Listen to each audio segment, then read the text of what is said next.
الحمد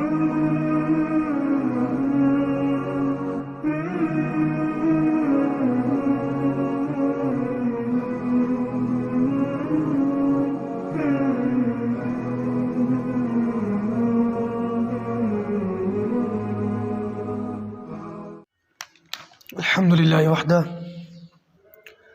والصلاة والسلام علی من لا نبی بعدہ اما بعد اعوذ باللہ من الشیطان الرجیم بسم اللہ الرحمن الرحیم هو الذی خلق لکم ما فی الارض جميعا ثم استوى الى السماء فسواهن سبع سماوات وهو بكل شیء علیم صدق اللہ العظیم۔ یہ سورۃ البقرہ کی آیت نمبر 29 ہے۔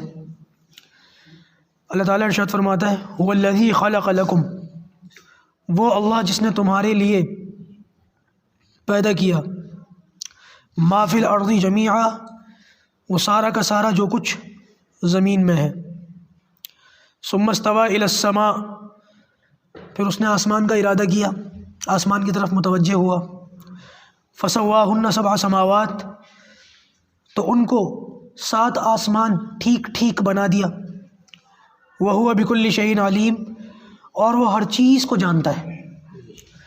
یہاں 3 باتیں آ گئیں۔ زمین میں جو کچھ ہے وہ سب کچھ کس کے لیے ہے؟ ہمارے لیے ہے۔ دوسری بات، زمین کو آسمان سے بھی پہلے بنایا گیا ہے، آسمان بعد میں بنے ہیں، زمین پہلے بنی ہے، یعنی کہ آسمانوں سے بھی زیادہ پرانی ہے یہ زمین جس پر ہم رہتے ہیں۔ اور تیسری بات، آسمانوں کو زمین کے بعد بنانے والا اور 7 آسمان بنانے والا کون ہے؟ اللہ تبارک و تعالیٰ، سب کچھ جاننے والا ہے۔ سب سے پہلے تو یہ دیکھیں کہ جو کچھ زمین میں ہے سارا کا سارا وہ ہمارے لیے ہے۔ تو ہماری عقل میں تو یہ بات آتی ہے کہ کچھ چیزیں انسان کو فائدہ پہنچاتی ہیں، کچھ چیزیں انسان کو نقصان پہنچاتی ہیں۔ کانٹا چبھتا ہے، سانپ کاٹتا ہے، چیتا پھاڑ کھا جاتا ہے، تو یہ تو وہ نقصان دینے والی چیزیں تو یہ ہمارے لیے کیسے ہو گئی؟ اور اللہ تعالیٰ کہہ رہے ہیں کہ زمین میں جو کچھ ہے، جتنا بھی کچھ ہے، وہ کس کے لیے ہے؟ تمہارے لیے ہے۔ سارا کا سارا کس کے لیے پیدا کیا گیا ہے؟ انسانوں کے لیے پیدا کیا گیا ہے۔ اب یہاں پر علماء نے 2-4 باتیں ارشاد فرمائی ہیں، اس کو ذرا سمجھ لیں۔ سب سے پہلی بات تو یہ یاد رکھیں کہ ہمارا بے شک اس آیت پر ایمان ہے کہ اس زمین میں جتنا بھی کچھ ہے وہ سب کس کے لیے ہے؟ ہماری خدمت کے لیے ہے۔ کروڑوں میل دور سورج چمک رہا ہے، فائدہ کس کو ہو رہا ہے؟ ہم کو ہو رہا ہے۔ بارش کے قطرے برس رہے ہیں، فائدہ کس کو ہو رہا ہے؟ ہم کو ہو رہا ہے۔ اور اس بارش کے نتیجے میں جو زمین سے ثمرات، پھل پھول وغیرہ نکل رہے ہیں، اس سے فائدہ کس کو ہو رہا ہے؟ ہم کو ہو رہا ہے۔ پہاڑوں کے ذریعے سے اللہ تعالیٰ نے زمین کو تھام لیا اور ہم آرام سے زمین پر چلتے پھرتے، اٹھتے بیٹھتے، کھاتے پیتے، سوتے جاگتے ہیں، فائدہ کس کو ہو رہا ہے؟ ہم کو ہو رہا ہے۔ جانوروں کو پکڑ کر ان کا دودھ بھی پی لیتے ہیں، ذبح کر کے ان کا گوشت بھی کھا لیتے ہیں، ان کی کھال کا چمڑا بنا کر کپڑے بھی بنا لیتے ہیں، جوتا چمڑا بھی بنا لیتے ہیں، فائدہ کس کو ہو رہا ہے؟ ہمیں ہی ہو رہا ہے۔ اس سے پتہ یہ چلا کہ انسان کو ہر چیز سے فائدہ پہنچ رہا ہے۔ بہت سی چیزیں ایسی ہیں جس کا فائدہ انسان جانتا ہے کہ ہاں مجھے فائدہ پہنچ رہا ہے، اور بہت سی چیزیں ایسی ہیں کہ جس کا فائدہ انسان جانتا بھی نہیں ہے لیکن اس کو فائدہ پہنچ رہا ہے۔ آپ نے شاید کئی بار دیکھا ہو فرشتوں کا حفاظتی نظام کیسے لگا ہوا ہے ہمارے ساتھ۔ کتنی بار آپ نے لوگوں کی زبانوں سے یہ جملہ سنا ہوگا، آج تو میں مرتے مرتے بچ گیا۔ کیسے بچ گیا؟ بھائی بچنے کی بظاہر کوئی صورت، کوئی شکل نہیں تھی، لیکن بچ گیا۔ کس نے بچایا؟ اللہ تعالیٰ نے بچایا۔ کئی بار ایسا ہوتا ہے کہ 4تھی 5ویں منزل پر، چھت پر، بیلکنی پر چھوٹا سا بچہ لٹکا ہوا ہے اور اس کے نیچے گرنے کی ہر صورت ہے کہ وہ گر جائے گا، لیکن وہ گرتا نہیں۔ کس نے سنبھال رکھا ہے؟ کتنی بار ایسا ہوتا ہے بیڈ کے اوپر بچے سو رہے ہیں اور اللہ تعالیٰ بچا لیتا ہے، نہیں گرتے، وہ ماں باپ فوراً دیکھ لیتے ہیں۔ کئی بار ایسا ہوتا ہے۔ میری والدہ میری بچپن کا واقعہ سناتی ہے مجھے کہ وہ گھر میں بکری پال رکھی تھی۔ بعض مرتبہ اللہ تعالیٰ جانوروں کو بھی ایسی صلاحیت دیتے ہیں۔ بھوری بھوری اس کا نام تھا۔ تو ایک مرتبہ وہ والد صاحب جو کچھ کھانے پینے کا سامان لائے ہوں گے، جیسے ہوتا ہے نا شام کا ٹائم ہوتا ہے، زبان کا چسکا ہوتا ہے، کچھ آدمی سموسے کھا لے، کچھ چپس کھا لے، تو کہتی ہے کہ تمہارے ابو لائے تھے اور ہم اس میں لگ گئے اور تم چھوٹے سے دودھ پی رہے تھے، میں سوچ رہی ہوں تم سو رہے ہو، میرے بارے میں کہ تم اٹھ گئے. کئی بار امی نے یہ واقعہ مجھے بتایا کہ اللہ کہ تم اٹھ گئے اور ہم سو رہے ہیں کہ ہم سمجھ رہے ہیں کہ تم سو رہے ہو، ہم اپنے کھانے میں لگے ہوئے.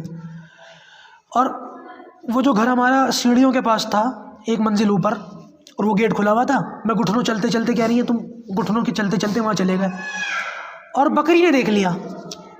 وہ کمر لگا کے کھڑی ہو گئی سیڑھیوں کے اوپر اور بار بار میں کرے جا رہی ہے، اور میں اس کو دھتکارے جا رہی ہوں تیرا یہی ہے. جب بھی ہم کسی کام میں لگتے ہیں یا کچھ کھانے پینے بیٹھتے تو ہر وقت میں کرنا شروع کر دیتی ہے. میں خود کھاؤں یا تجھے کھلاؤں؟ ہوتا ہے نا، لوگ سوچتے ہیں کہ جانور کو بھی اسی وقت کھانا چاہیے جس وقت ہم کھاتے ہیں. تو کئی بار اس نے جب میں کیا، ہماری امی کہتی ہیں، ان کی امی زندہ تھی میری نانی مرحومہ، انہوں نے کہا دیکھ تو لے کیا رہی ہے.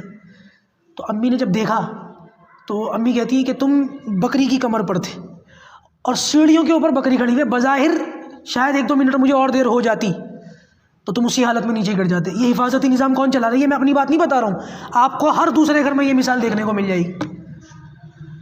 آگ سے حفاظت، اونچائی سے حفاظت، پانی سے حفاظت، چھوٹے چھوٹے بچوں کی حفاظت، سڑک پر جاتے ہوئے بڑے بڑے اس سے ٹرکوں سے اور گاڑیوں سے حفاظت. یہ حفاظتی نظام کون چلا رہا ہے؟ اللہ تبارک و تعالیٰ چلا رہا ہے. اور ہمارے لیے تو چلا رہا ہے. فائدہ کس کو ہے؟ ہم کو، ہمارے بچوں کو. اس لیے بار بار لوگ کہتے ہیں کہ آج تو مرتے مرتے بچ گیا. بچ کیسے گیا جب بچنے کی شکل نہیں تھی؟ تو بچانے والا کون ہے؟ اللہ تبارک و تعالیٰ. ایسی بہت ساری چیزیں جس کا فائدہ انسان کو پہنچ رہا ہے لیکن انسان سمجھتا نہیں ہے. مارکیٹ کے اندر ایک پھل آتا ہے، اللہ تبارک و تعالیٰ اس پھل کے اوپر فرشتہ لگا دیتے ہیں، جب تک وہ پھل اپنے کھانے والے کے پیٹ تک نہیں پہنچتا وہ فرشتہ اس پھل کے ساتھ کھڑا رہتا ہے. کسی ریڑھی والے کے پاس اب 70 پھل دیکھو نا تو ہر پھل کے اوپر ایک فرشتہ کھڑا ہوا اس کے ساتھ، اور وہ جتنے پھل لے کے تھیلی میں ڈال کے گھر جاتے ہیں اتنے پھلوں کے ساتھ اتنے فرشتے ساتھ میں جاتے ہیں.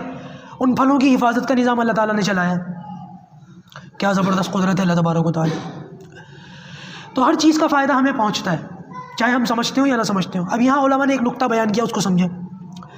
علماء کہتے ہیں اگر ہر چیز کا فائدہ ہمیں ہے تو دنیا کی تمام چیزیں ہمارے لیے حلال ہونی چاہیے. بھائی سانپ سے بھی فائدہ ہے تو سانپ بھی کیا ہو گیا؟ حلال ہو گیا. لیکن جہاں قرآن اور حدیث نے کہہ دیا کہ فلاں فلاں چیزیں تمہارے لیے حرام ہیں، اب ان کو حرام سمجھو، اور جن کے بارے میں حرام ہونے کی وضاحت قرآن اور حدیث میں نہیں آئی ہے اس کو حرام مت سمجھو. یہ علماء نے ایک نقطہ بیان کیا. بعض علماء دوسری طرف چلے گئے، وہ کہنے لگے کہ کسی چیز کو فائدہ مند ہونے کے لیے، کسی چیز کا فائدہ مند ہونا یہ اس کے حلال ہونے کی دلیل نہیں ہے، لہذا کائنات کی ہر چیز کو حرام سمجھو. ہاں قرآن اور حدیث میں اگر کسی چیز کے حلال ہونے کی وضاحت آ جائے اس کو حلال سمجھو، اس کے علاوہ جتنی چیزیں ان کو کیا سمجھو؟ حرام سمجھو. پھر علماء کی ایک تیسری جماعت کھڑی ہوئی، انہوں نے کہا نہ حلال سمجھو نہ حرام سمجھو، جو کچھ اللہ تعالیٰ نے کہا یہ حلال ہے اس کو حلال سمجھو، جو کچھ اللہ تعالیٰ نے کہا یہ حرام ہے اس کو حرام سمجھو، اور جن چیزوں کے بارے میں پتہ ہی نہ ہو یہ حلال ہے یا حرام اس میں علماء کو اجتہاد کرنے دو، وہ اجتہاد کر کے بتائیں گے. اور میرے نزدیک یہ تیسری رائے زیادہ صحیح ہے کہ علماء سے پوچھ کر عمل کیا جائے کہ کون سی چیز ہمارے استعمال کی ہے اور کون سی چیز ہمارے استعمال کی نہیں ہے. میں نے آپ لوگوں کے سامنے کل ایک بات رکھی تھی کہ قرآن مجید کی اس آیت میں ہے اللہ تعالیٰ نے زمین کو پہلے پیدا کیا. آیت بظاہر لگ رہا ہے زمین کو اللہ نے پہلے پیدا کیا اور اس کے بعد 7 آسمانوں کو ٹھیک ٹھیک بنایا، جبکہ 30ویں سپارے میں سورہ شمس کے اندر وَالْأَرْضَ بَعْدَ ذَلِكَ دَحَاهَا، اللہ تعالیٰ نے پہلے آسمانوں کو بنایا پھر زمین کو ٹھیک کیا. اب قرآن کی اس آیت میں اللہ تعالیٰ کہہ رہا ہے زمین کو پہلے بنایا اور پھر آسمانوں کا ارادہ کیا، اور اس صورت کے اندر اللہ تعالیٰ فرما رہا ہے میں نے پہلے آسمانوں کو بنایا اور اس کے بعد زمین کو ٹھیک کیا. اب جو جن کی عقل خراب ہوتی ہے وہ ایسی آیتوں کو اٹھا کر اعتراض کرنا شروع کر دیتے ہیں، دیکھو تمہارے قرآن کی آیت کے اندر خود تکرار موجود ہے، ایک آیت یہ کہہ رہی ہے ایک آیت یہ کہہ رہی ہے، پہلے بتاؤ کون سی آیت صحیح ہے.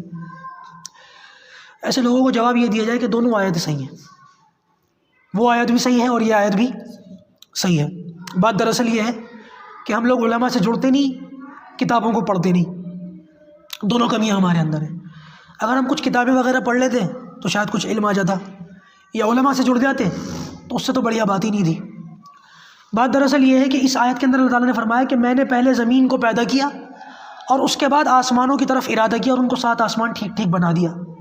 اور اس آیت کے اندر ہے کہ پہلے آسمانوں کو بنایا اور اس کے بعد زمین کو ٹھیک کر دیا. اس سے پتہ یہ چلا کہ پروردگار نے زمین کو پہلے پیدا کیا لیکن رہنے سہنے کے لائق نہیں بنایا. پیدائش کے اعتبار سے اللہ تعالیٰ نے زمین کو پہلے پیدا فرمایا اور اس کے بعد آسمانوں کو پیدا فرمانے کے بعد زمین کے اندر جو چیزیں انسانوں کی ضرورتوں کے لیے تھیں اس کو ٹھیک بعد میں کیا. پہلے زمین کا جو سٹرکچر تھا اور اس کی جو باڈی تھی اور جو اس کا نظام تھا اللہ تعالیٰ نے پہلے اس کو بنایا اور پھر آسمانوں کو بنانے کے بعد اس کے اندر ضرورتوں کی چیزیں رکھی، اس کا ایٹماسفیئر، اس کا موسم، اس کا ویدر، اور اس کو رہنے سہنے کے اعتبار سے پھر اس کو ٹھیک کیا۔ اور اللہ تعالیٰ نے خود اس کا ارشاد فرما دیا سورہ دخان کے اندر کہ اللہ تعالیٰ نے یہ زمین اور یہ آسمان اور یہ پوری کائنات جتنی بڑی ہمیں نظر آ رہی ہے، پتہ نہیں کتنے بلین لائٹ ایئرس تک پھیلی ہوئی ہے، اس کو کتنے ٹائم میں بنایا اللہ تعالیٰ نے؟ صرف 6 دن میں۔ کتنے دن میں بنایا؟ 6 دن کے اندر۔ وَجَعَلَ فِيهَا رَوَاسِيَ مِن فَوْقِهَا وَبَارَكَ فِيهَا وَقَدَّرَ فِيهَا أَقْوَاتَهَا فِي 4 أَيَّامٍ، 4 دنوں کے اندر زمین کے علاوہ جتنی چیزیں پیدا فرما دی، وہ 4 دنوں کے اندر زمین کو پیدا فرما دیا، سواء للسائلین۔ اور پھر اس یعنی کہ 6 دن کے سمجھنے کی بات ہے، زمین کتنی سی ہے اس پوری کائنات میں، اللہ تعالیٰ نے 4 دن تو اس پہ لگائے اور صرف 2 دن میں باقی پوری کائنات بنا دی، پوری کائنات صرف 2 دن میں بنا دی۔ علماء نے اس کی وضاحت اس طرح فرمائی، تو آپ اندازہ لگائیں کہ اللہ تبارک و تعالیٰ کتنی بڑی زبردست قدرت والا ہے۔ تو یہ ہے دونوں آیتوں کا جواب کہ اللہ تعالیٰ نے زمین کو پہلے پیدا فرمایا، پھر آسمان کو پیدا فرمایا، اور اس کے بعد زمین کو ٹھیک کر دیا۔ تو دونوں آیتوں کی تعویل ہوتی ہے، نہیں ہوتی مناسب تعویل؟ بس یہ ہے کہ ہم لوگ ان باتوں کو سمجھتے نہیں، اس لیے عام طور سے اس طریقے کے اعتراضات ہم سے حل نہیں ہوتے اور ہم وسوسوں کا شکار ہو جاتے ہیں۔ لہٰذا اگر کسی بات کے بارے میں معلومات نہ ہو تو خود جواب دینے سے بہتر ہے کہ علماء سے جڑ جائیں، علماء سے پوچھ کر جواب دیں۔ انشاءاللہ آج رات کو بھی عشاء کی نماز کے بعد تفسیر ہوگی، اور آپ جانتے کہ وہ قرآن کی آخری حصے کی تفسیر چل رہی ہے، تو انشاءاللہ آپ تمام ساتھیوں سے درخواست ہے کہ اس میں بھی شرکت فرمائے۔ اللہ تعالیٰ عمل کی توفیق عطا فرمائے۔